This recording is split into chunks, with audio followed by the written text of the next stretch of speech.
Olá, amigas e amigos. Mais uma vez aqui estamos para dar continuidade ao curso Visão Espírita da Bíblia, com a segunda parte dos grandes iniciados.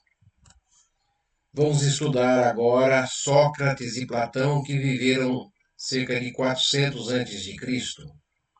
Sócrates nada escreveu, assim como Jesus, e sua doutrina somente nos chegou pelos escritos de seu discípulo Platão. Ambos, mestre e discípulo, são considerados precursores da ideia cristã e do espiritismo, tendo o codificador dedicado as páginas da introdução de O Evangelho segundo o Espiritismo para esse detalhamento do pensamento desses dois grandes pensadores. Sócrates dialogava indistintamente com todas as classes sociais. Não se intimidava nem era conivente com outros por interesses próprios. Era extremamente paciente e sensato. Gostava de dialogar, filosofar em praça pública, semeando a fraternidade e a prática do bem. Nada cobrava, foi condenado injustamente sob acusação de haver atacado as crenças tradicionais, de corromper a juventude e de ir contra os valores vigentes. Condenado a morrer, ingerindo cicuta, um veneno, poderia ter fugido, mas ele considerou a verdade o exemplo mais importante do que sua existência no corpo. Não negou os seus princípios, confortou os amigos,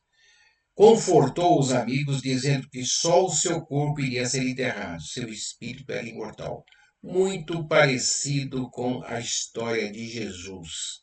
Inclusive, uma singularidade importante: de todos os iniciados, os únicos que falavam em praça pública foram Sócrates e Jesus. De todos os iniciados, os que falavam indistintamente para homens e mulheres, naquela época, Sócrates e Jesus.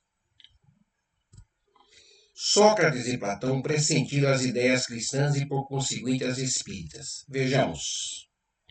Existência de Deus único, absoluto, a que os outros deuses se submetiam, ou seja, aos espíritos superiores se submetiam. Princípio da imortalidade da alma, sua preexistência, a reencarnação sucessiva e a evolução espiritual. Comunicação entre o mundo espiritual e o mundo material. Sócrates se comunicava com os espíritos, aos quais chamava de daimon, que depois, na teologia cristã, foi interpretado como demônio. Mas, na verdade, eram seus guias e mentores. Reencarnação, como consequência das imperfeições, a vida aqui é uma prova, é uma experiência. E a fé raciocinada, filosofar para chegar à verdade, o que nos prega a doutrina espírita. Interessante esse texto do irmão X, através da psicografia do Chico Xavier, que está lá num pequeno livro chamado Aulas da Vida. Os três crivos de Sócrates. Certa feita, um homem esbaforido aconchegou-se a Sócrates e sussurrou-lhe aos ouvidos: escuta na condição de teu amigo, tenho alguma coisa muito grave para dizer-te em particular. Espera, ajuntou o sábio prudente. Já passaste o que me vais dizer pelos três crivos?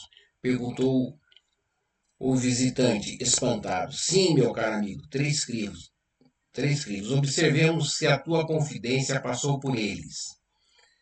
E aí Sócrates fala quais seriam os três crivos. O primeiro crivo é o da verdade. Guardas absoluta certeza quanto àquilo que pretendes comunicar? Bem, ponderou o interlocutor. Assegurar mesmo não posso, mas ouvi dizer e então. Exato. De certo peneraste o assunto pelo segundo crivo, o da bondade. Ainda que não seja real o que julga saber, será que pelo menos bom o que me queres contar? Será pelo menos bom o que me queres contar? Hesitando, o homem replicou: isso não, muito pelo contrário. Ah, tornou o sábio. Então recorramos ao terceiro crivo, o da utilidade, e notemos o proveito do que tanto te aflige. Útil, aduziu o visitante ainda agitado. Útil não é.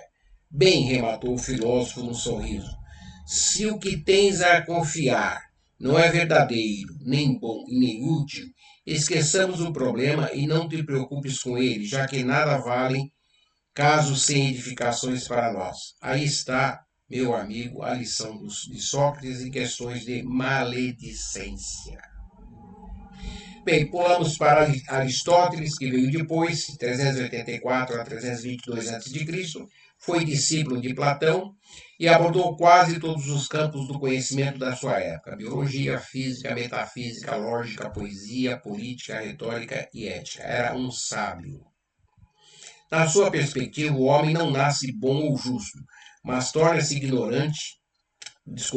mas torna-se bom ou justo à medida que pratica tais atos. Ou seja, lembrando o livro dos Espíritos, que nos fala que todos nós nascemos ignorantes, né? Divide a natureza do homem bom em duas partes distintas, um corpo e uma alma. As atitudes são desenvolvidas com base nas virtudes da moral e nas virtudes intelectuais. Na alma encontra-se a razão e ao mesmo tempo o desejo, sendo que o intelecto é entendido como a parte superior da alma. O intelecto é quem deve mandar, enquanto a outra parte, o corpo, privada da razão, deve obedecer. Vamos agora para a China milenária, conhecer Lao Tse, 604 a 517 a.C., filósofo da antiga China. A ele se atribui a fundação de um movimento que mais tarde se transformou em religião, o taoísmo religioso, cujo objetivo é a obtenção da paz absoluta. Foi um dos mais elevados seres entre os que viveram na Terra, tendo legado à humanidade uma obra imortal, o Tao Te Ching. Não se trata de um livro volumoso, pois não é uma obra enciclopédica, e sim uma coletânea de 81 pequenos aforismos contendo a sabedoria comum aos grandes mestres da humanidade. Seus ensinamentos representam para o povo chinês aquilo que os ensinamentos de Jesus representam para o mundo ocidental. Por certo, o Tao Te Ching e a Bíblia são as duas obras editadas em maior número de volumes e de línguas. Nas profundezas do insondável jaz o ser. Antes que o céu e a terra existissem, já era o ser imóvel sem forma, o vácuo, o nada, berço de todos os possíveis. Para além da palavra e pensamento está o tal, origem sem nome nem forma, a grandeza, a fonte eternamente borbulante, o ciclo do ser e do existir. Conceito de Deus aí do tal. Confúcio, Kung Fu-Tzu, 552 a 489 a.C., foi outro grande pensador chinês. Sua filosofia, baseada na bondade humana e na benevolência, influenciaram a cultura chinesa e asiática. Que virtudes o ser humano deve cultivar? 3. Sabedoria, sentido de responsabilidade, benevolência, sentido de humanidade e a capacidade de se colocar no lugar do outro. Jesus falava: faça ao próximo aquilo que queres para você mesmo. Frases de Confúcio: quando vires um homem bom, tenta imitá-lo. Quando vires um homem mau, examina-te a ti mesmo. Se queres prever o futuro, estuda o passado. O homem superior atribui a culpa a si próprio, o homem comum aos outros. O silêncio é um amigo que nunca trai. Para que preocupar-nos com a morte? A vida tem tantos problemas que temos de resolver primeiro. Não são as ervas más que afogam a boa semente, e sim a negligência do lavrador. Chegamos agora a Mêncio, também na China, 370 a 289 a.C. Esse pensador, segundo ele, no coração de todo ser humano, há 4 sentimentos naturais ou tendências que lhe orientam para o bom caminho. O sentimento de compaixão ou empatia, o sentimento de vergonha ou arrependimento, o sentimento de respeito e modéstia e o sentimento que difere o bem do mal que está dentro de cada um de nós. Vamos agora para o Oriente Médio conhecer Zoroastro ou Zaratustra, no século VII a.C. portanto, contemporâneo dos profetas da Bíblia. Profeta e poeta nascido na Pérsia, fundador do Mazdeísmo, religião que diferencia-se das existentes até então, não só pelo dualismo do bem e do mal, mas também pelo caráter escatológico, ou seja, ligado à história das religiões. Entre os seus dogmas estão a vinda do Messias, a ressurreição dos mortos, o julgamento final e a translação dos bons para o paraíso eterno. Inclui também a doutrina de imortalidade da alma e do seu julgamento. Os seus pensamentos estão no livro chamado Zen Avesta. E lá também estão os princípios do livre-arbítrio que a doutrina espírita viria então a esclarecer e ampliar na modernidade do século XIX em diante. Assim como Jesus, conta-se que Zoroastro foi gerado por uma virgem, uma característica dos iniciados, né? Essa crença. Aos 12 anos, apresentava uma inteligência excepcional ao ponto de confundir os sábios do seu tempo, existindo também um mistério entre sua vida no período de 15 a 30 de idade.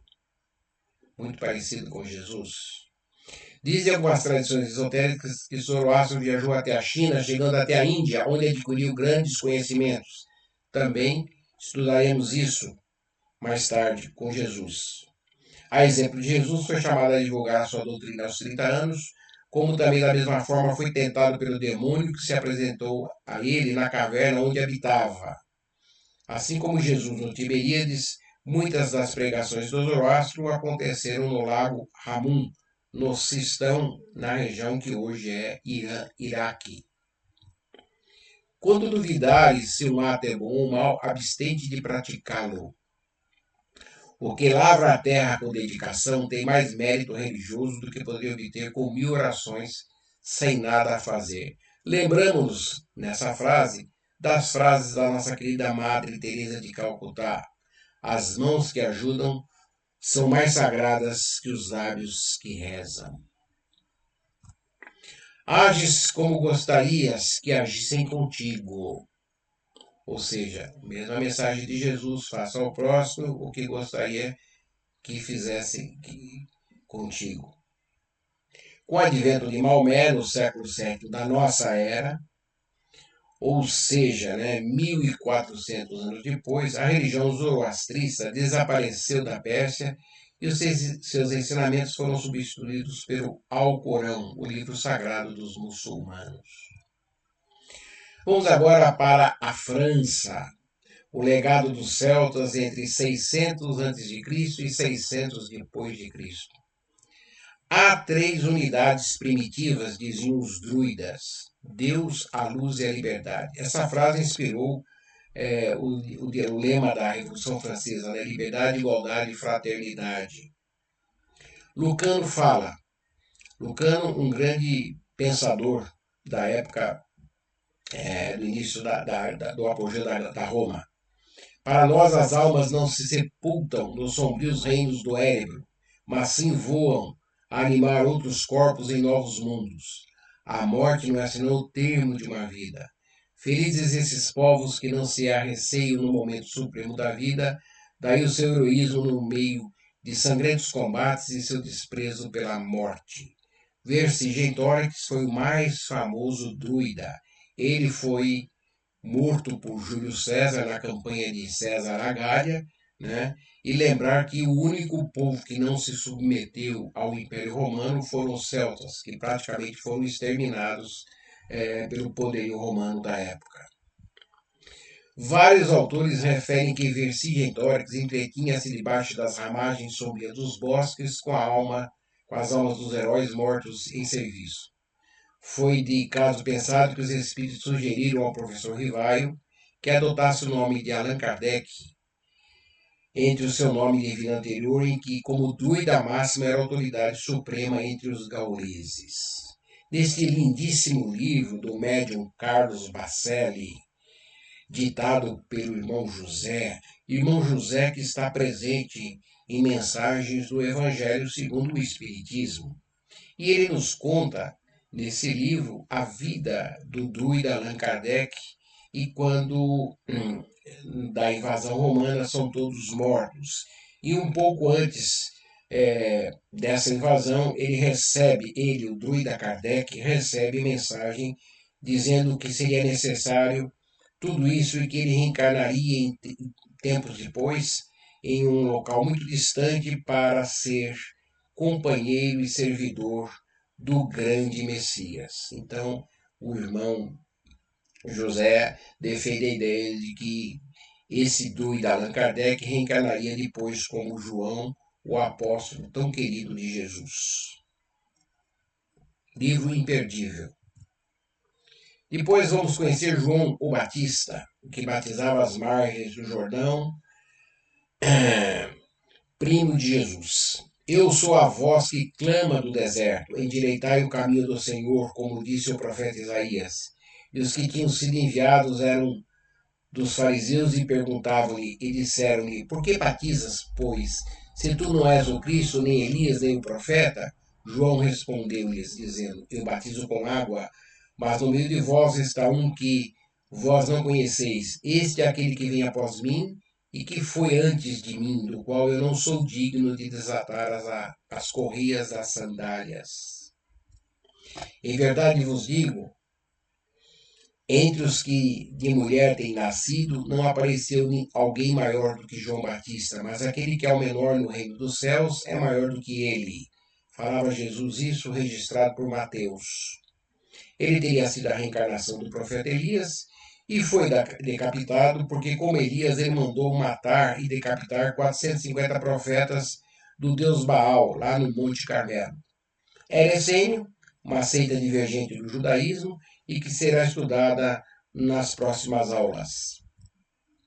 Talvez eu tenha me esquecido de algum iniciado, mas tentamos trazer para vocês um pouco do que de melhor a gente conseguiu até aí. Eu agradeço a todos pela presença em nossas aulas e desejo paz e luz quando iniciaremos agora, então, o Novo Testamento. Até lá!